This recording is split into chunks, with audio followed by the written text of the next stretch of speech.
Ani-chan.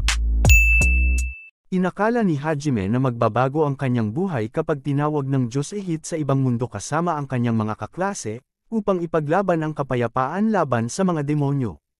Ngunit hindi siya maaaring magkamali, dahil siya ay kasalukuyang nasa ilalim ng piitan pagkatapos mahulog mula sa gitnang palapag. Bumangon siya at tiningnan ang kanyang paligid upang makahanap ng isang cute na maliit na kuneho. Naisip niya na ang mas malalalim na antas ay magkakaroon ng mas mahihigpit na halimaw. Gayunpaman, mabilis siyang nagbago ng isip kapag pinapanood niya ang mga kuneho na pumatay ng 2 lobo sa 1 segundo. Hindi napigilan ang kanyang takot, gumawa siya ng ingay, na inaalerto ang kuneho sa kanyang presensya. Nag-teleport ang kuneho sa mismong harapan niya. Sa kabutihang palad para sa kanya, lumitaw ang isang malaking oso at agad na pinatay ang kuneho, kinain ito kaagad. Siya ay sumisigaw sa takot, pinapanood ang buong bagay, at tumatakbo para sa kanyang buhay habang ang oso ay ginulo.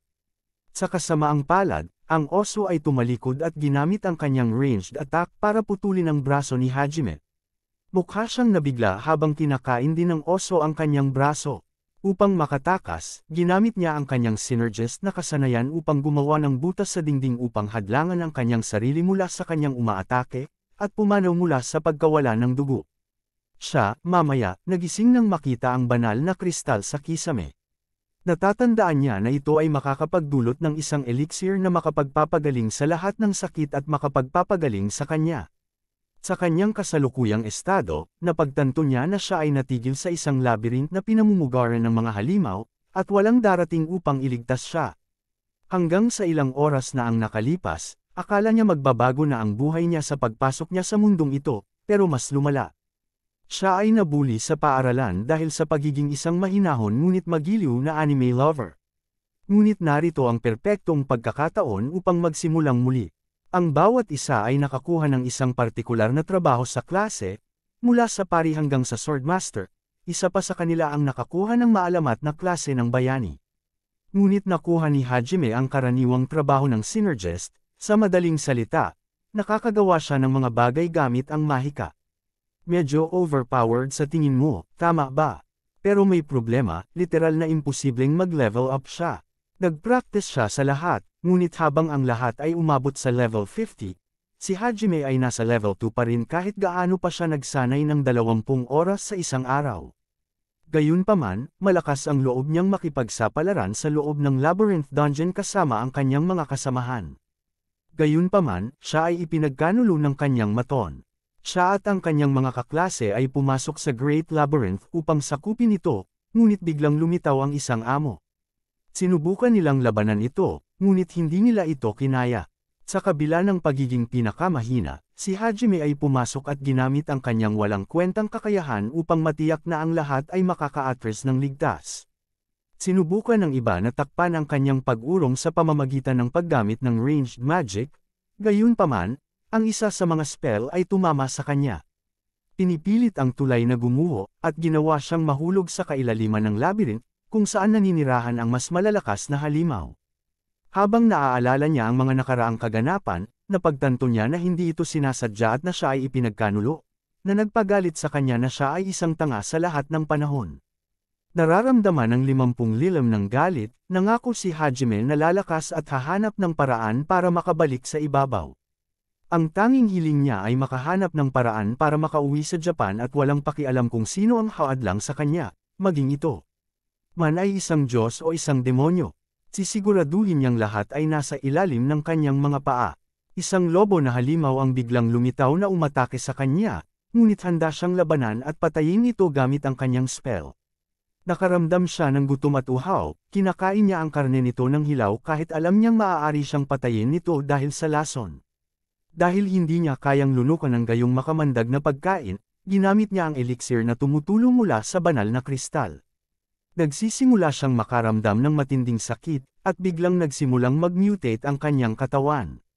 Ang kanyang hangin ay nagiging puti, ang kanyang mga mata ay nagiging pula mula sa itim, at ang kanyang katawan ay nagsisimulang bumuo ng mga kalamnan.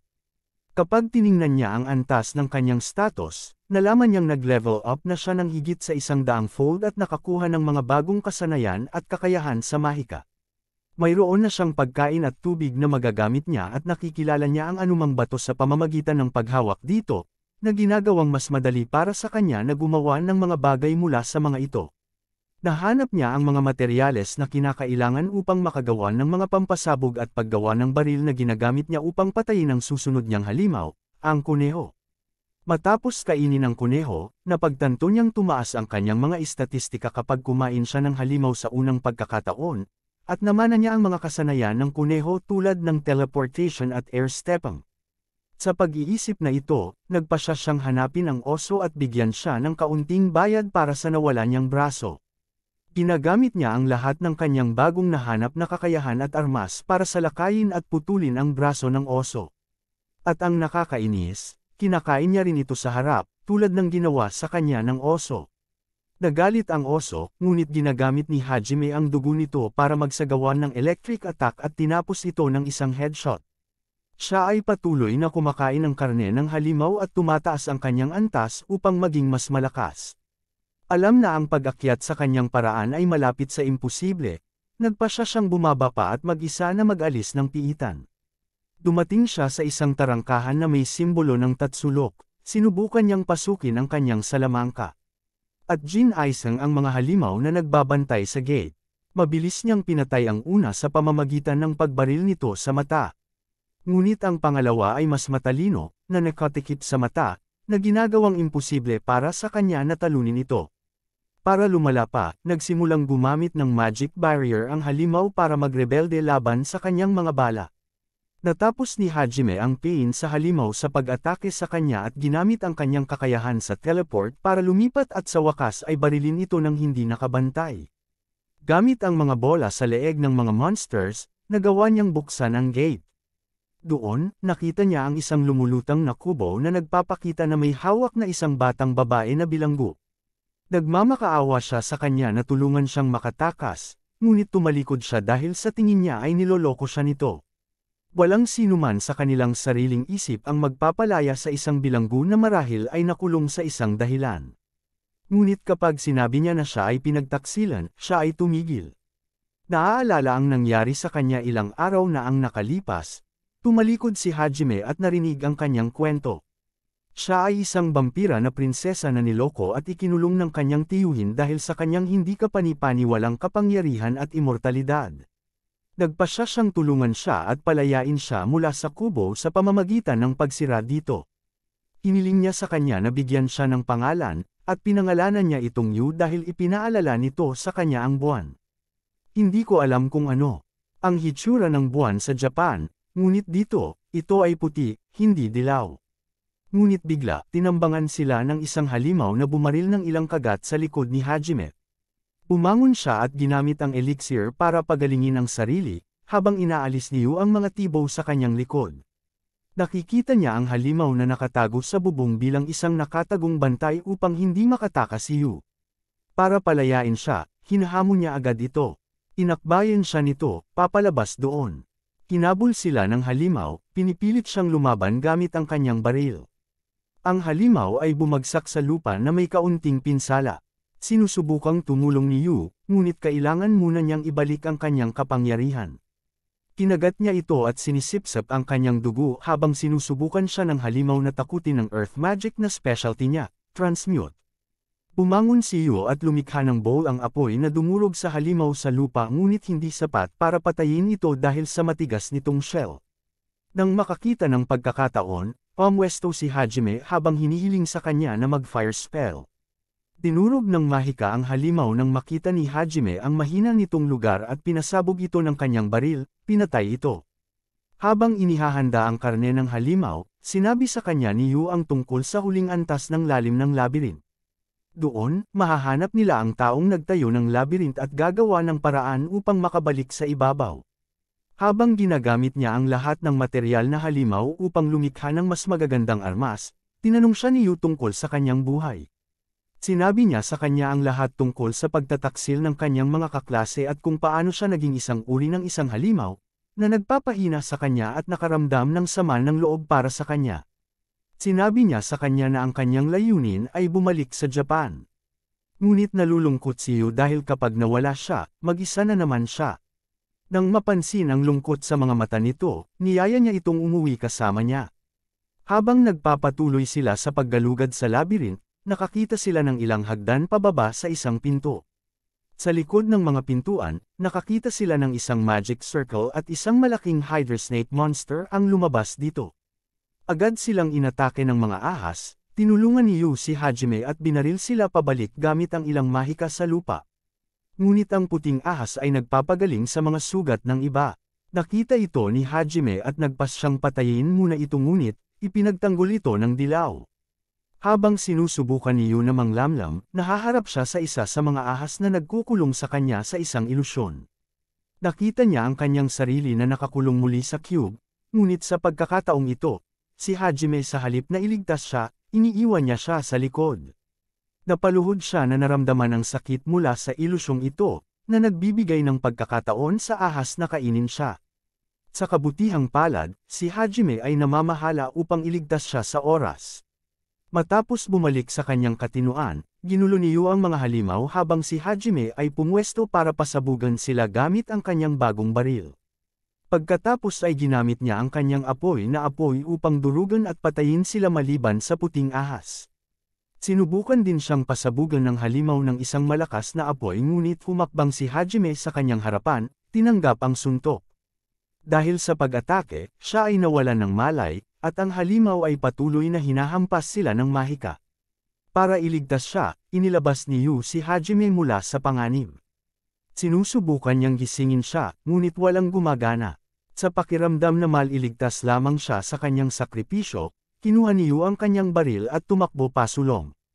Ganun pa man, muli siyang hinampas ng ahas ng panibagong putok.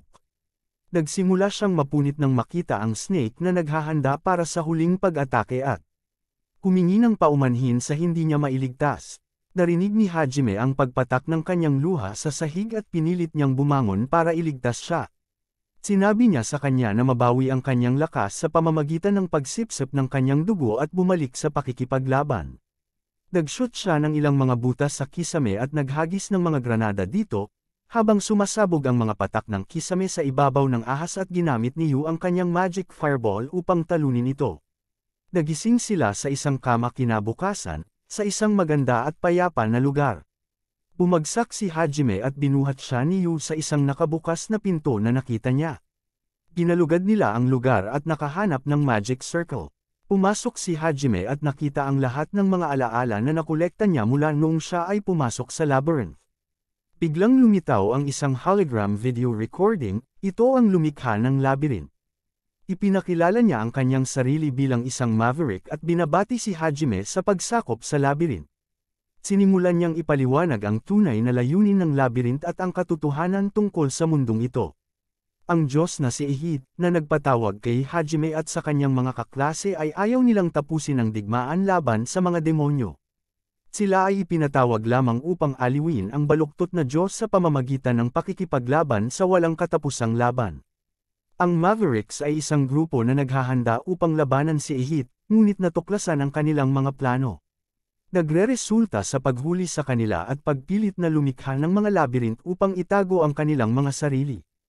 Ipinaliwanag niya na ang sinumang mag-alis ng labyrinth ay bibigyan ng isang sinaunang mahika na taglay ng lumikha ng labyrinth.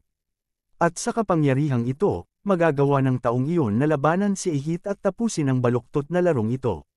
Sa pamamagitan nito, inilipat ng manlilikha ang kanyang sinaunang kapangyarihan sa kanya at nawala.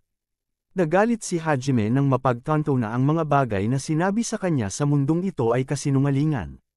Pero wala na siyang pakialam dito, gusto lang niyang humanap ng paraan para makabalik kasama si Yu. Ngunit una, kailangan niyang pag-aralan ang lahat ng impormasyon at palakasin, kaya nagpasya siyang manatili sa loob ng piitan at gawin ang lahat ng kailangan niya upang mabuhay sa labas. Gamit ang lahat ng magagamit na mga materyales, lumikha siya ng isang mekaniko na braso at gumagamit ng isang kristal upang palitan ang kanyang nawalan na mata mula sa huling laban. Siya ay nagiging mas mabagsik sa kanyang mga paghahanda, paglikha ng mga tool, armas, at kahit na mga paraan ng transportasyon, tulad ng isang bisikleta at isang kotse. Pagkalipas ng 2 buwan, naramdaman ni Hajime na sapat na ang kanilang lakas at nagpas siyang pumasok sa Magic Circle para makapag-teleport sa labas. Nang matapos ang kanilang teleportation, nakilala nila si Shay, isang kuneho na babae na may kakayahang makita ang hinaharap. Nakita niya sila sa kanyang panaginip at nagpa siya na hanapin sila. Tumanggi si Hajime, ngunit pumayag si Yu dahil alam niya ang mga lokasyon ng iba pang piitan. Dinala niya sila sa isang puno na humahawak sa pasukan sa isa pang labyrinth. Ngunit hindi siya makakapasok dito, ito na ang huling labyrinth, kailangan muna nilang sakupin ang iba bago sila makapasok sa isang ito. Isinasaalang-alang ang bagong impormasyon, na pagtanto ni Hajime na kailangan niyang makakuha ng higit na kapangyarihan at hiniling kay Shay na ipakita sa kanya ang daan. Dinadala niya sila sa pinakamalapit na lokasyon, ngunit sa tingin nila ay niloloko niya sila dahil nawala sila. Hindi sinasadyang nahanap niya ang tamang daan patungo sa pasukan at nahulog sa loob. Ginalugad nila ang kuweba, nililimos ang lahat ng mga bitag. Sa pag-abot nila sa dulo, sa wakas ay natagpuan nila ang boss monster na isang armored knight. Gayunpaman, sa kanilang pagtataka, ang halimaw ay hindi nagbibigay ng maraming laban. Gumagamit ang grupo ng mga tool ni Hajime para lang ibaba ito at itusok ang core nito gamit ang martilyo ni Shay. Sa bingit ng kamatayan, ang boss na halimaw na nagpahayag na siya ang tagalikha ng piitan ay nagnanais na swertehin sila sa kanilang paglalakbay at aalis. Ngunit sa pagpasok pa lamang ng isa pang palapag, muli silang nagkita at sinabi niya sa kanila ang tungkol sa kanyang munting kalokohan. Ayon sa kanya, ang bawat labyrinth ay may tema ayon sa personalidad ng lumikha nito. Ang kanyang piitan ay higit pa tungkol sa mga bitag at kalokohan. Pinigyan niya sila ng isang singsing bilang kanilang reward, ngunit gusto ni Hajime ng mas sinaunang magic. Sa tingin niya ay masyado itong sakam at lumalabas doon habang pinupuno ng tubig ang silid para lunurin sila. Pagkatapos makalabas, nagpa siya silang pumunta sa isang guild para makakuha ng lisensya para mas mapadali para sa kanila ang paglipat sa buong mundo. Upang patunayan ang kanilang husay, hinihiling sa kanila na subaybayan ang isang nawawalang partido. Kinuha nila ang trabaho at nagpas siyang kumain bago simulan ang kanilang misyon. Doon, nakilala nila si Aiko, ang guro ni Hajime, at ang ilan sa kanyang mga kaklase. Nakikilala nila siya sa kanyang pangalan at boses at nasasabi kung gaano siya kaiba. Ang daming tanong sa kanya ni Aiko, ngunit hindi niya ito pinapansin at nagkunwaring parang wala siya. Isa sa mga maharlikang gwardya na nagpoprotekta sa kanya ay naiinis sa kanyang mga tugon at hinarap siya. Nagtanong kung bakit siya kumikilos ng mataas at makapangyarihan at nakikisalo sa pagkain kasama si Shay, isang hayop na lalaki. Pinanggit niya na dapat niyang putulin ang kanyang kasuklam-suklam na mga tainga, at pagkatapos ay binanggit si Yu. Galit na galit, binaril siya ni Hajime sa braso, at sinabihan siyang huwag na siyang hadlangan dahil papatayin niya siya. Nagulat ang guro dahil si Hajime ay palaging isang mabait na tao na hindi man lang natama ng langaw, ngunit ngayon ay isa na siyang ganid. Kinagabihan, pumunta si Hajime sa silid ni Aiko at sinabi sa kanya kung ano ang nahanap niya sa pag-alis ng mga labyrinth, habang binabanggit din ang ilan sa mga estudyanteng nagtaksil sa kanya. Sa madaling araw bago sila umalis, si Aiko at ang iba pang mga estudyante at pinilit siyang ihatid sila upang linisin ang misyon. Pagkarating sa isang kagubatan, inilabas ni Hajime ang kanyang mga drone na maaaring kontrolin ng kanyang kristal na mata upang makahanap ng mga pahiwatig. Sinusubaybayan nila ang huling nakaligtas na nagtatago sa likod ng isang talon at tumungo doon upang iligtas siya. Ngunit pagdating sa labas, ang itim na dragon na pumatay sa mga gwardya ay lumitaw at inaatake sila. Hinaharangan ni Hajime ang pag-atake ng apoy nito gamit ang kanyang may sakit na kalasag. Habang hinahampas ito ni Shay at Yu, ngunit ang ginagawa lang nila ay galitin ito. Sinubukan ng dragon na atakihin siya ng apoy, ngunit ginamit ni Hajime ang kanyang magic sniper rifle upang barilin ang pakpak ng dragon, na ikinatumba nito sa lupa. Kapag nakarecover na, sinubukang tumakas ng dragon ngunit napatumba si Shay gamit ang kanyang sobrang martilyo, dahilan upang ito ay mahimatay. Sinubukan ni Hajime na tapusin ito sa pamamagitan ng pagdikit ng malaking metal rod sa likod nito, ngunit nagising ang dragon na may masakit na kilati. Ang dragon ay humihingi ng awa, sinabi kay Hajime na ito ay kinulam ng isang tao na nanglamlam habang ito ay natutulog, upang salakayin ang ibang mga tao.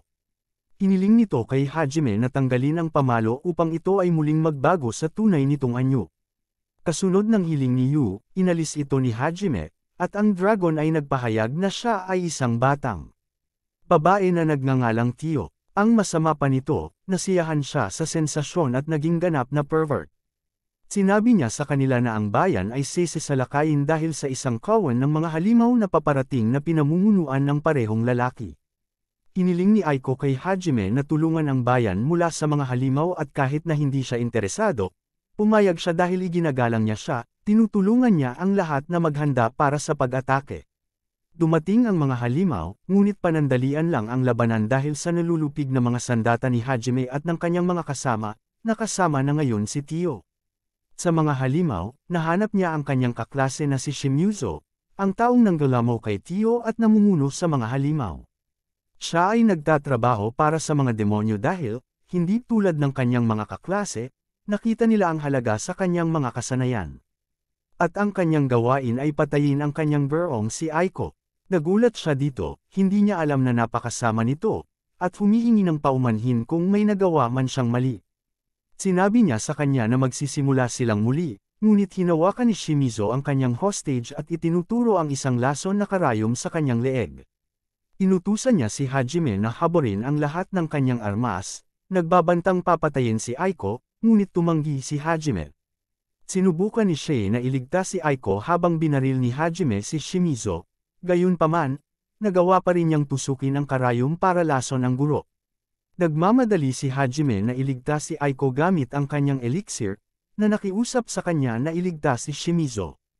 Ngunit alam na ni Hajime na hindi kayang gamutin ng kanyang elixir ang mga sugat ni Shimizu, na magiging dahilan para malungkot si Aiko. Kaya't inaako niya ang sarili na tanungin kung si Shimizu ang kanyang kaaway. At gaya ng iyong aasahan, ang lalaki ay isang duwag na namamalamow sa kanyang buhay, gayunpaman, binaril siya ni Hajime.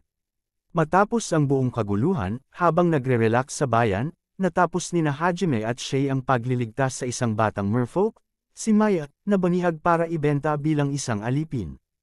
Si Hajime at ang bata ay lumaki na nakadikit sa isa't isa at nagsimulang kumilos tulad ng kanyang ama. Bumalik sila sa pinuno ng guild upang kunin ang kanilang lisensya sa pakikipagsapalaran, ngunit naputol ang kanilang pag-uusap nang pumasok si Endo, isa sa mga kaklase ni Hajime, na hingal. Iniulat niya na ang kanilang mga kaklase ay nakipagkita sa isang demonyo sa labyrinth, at maaari silang mamatay. Sa pagkilala kay Hajime, sa kabila ng kanyang hitsura, napagtanto niya na dapat siyang maging malakas, dahil nagawa niyang iwanan ang unang labyrinth.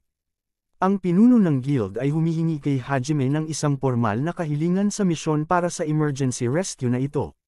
Sinusundan niya si Endo pabalik sa labyrinth, ngunit ang pagtahak sa normal na paraan ay aabutin ng masyadong maraming oras, at lahat ay mamamatay. Kaya't ginagamit niya ang kanyang mahika upang usisain ang mga ibabang palapag, at nagpa siya na gamitin ang kanyang mga kasangkapan upang gumawa ng malaking butas hanggang sa maabot niya ang lokasyon ng kanyang mga kaklase. Sa pinakakritikal na sandali, naabot sila ni Hajime sa tamang panahon, na nilipol ang dalawang halimaw na papatay sa kanyang mga kasamahan. Hindi siya nag-aksaya ng oras, binibigyan ang kanyang koponan ng mga order, habang siya ay nakaharap sa demonyong babae, si Kate Lea. Nakikita niya ang kanyang mga panlilinlang at pinapatay ang bawat isa sa kanyang mga halimaw sa kaunting pagsisikap habang pinuprotektahan ni Yu ang mga estudyante. Nagagawa nilang patayin ang halos lahat ng mga halimaw, kaya napagtanto ni Kate Lea na si Hajime ay may mga kakayahan ng halimaw. Gumagamit siya ng usok na substansya para magalit sa kanya, ngunit hindi ito gumagana, lumabas siya. Mula rito at pinigilan siya sa kanyang mga landas habang sinusubukan niyang umalis. Lumapit siya sa kanya at tinanong kung paano niya nakuha ang mga halimaw, ngunit tumanggi siyang sabihin. Pinaril niya siya sa mga binti habang ipinahihiwatig na mayroon siyang ilang uri ng sinaunang mahika, na nakuha mula sa isa pang labyrinth. Tumanggi siyang sabihin sa kanya at kinukutya siya sa pagiging tulad ng mga Mavericks. Sinabi niya sa kanya na ang kanyang kasintahan ay manghuli at papatayin siya. Ngunit wala siyang pakialam, maging isang Diyos o isang demonyo, lahat ng humahadlang sa kanyang paraan upang makauwi, silang lahat ay mamamatay. At sa mga salitang iyon, ipinadala niya siya sa kabilang buhay.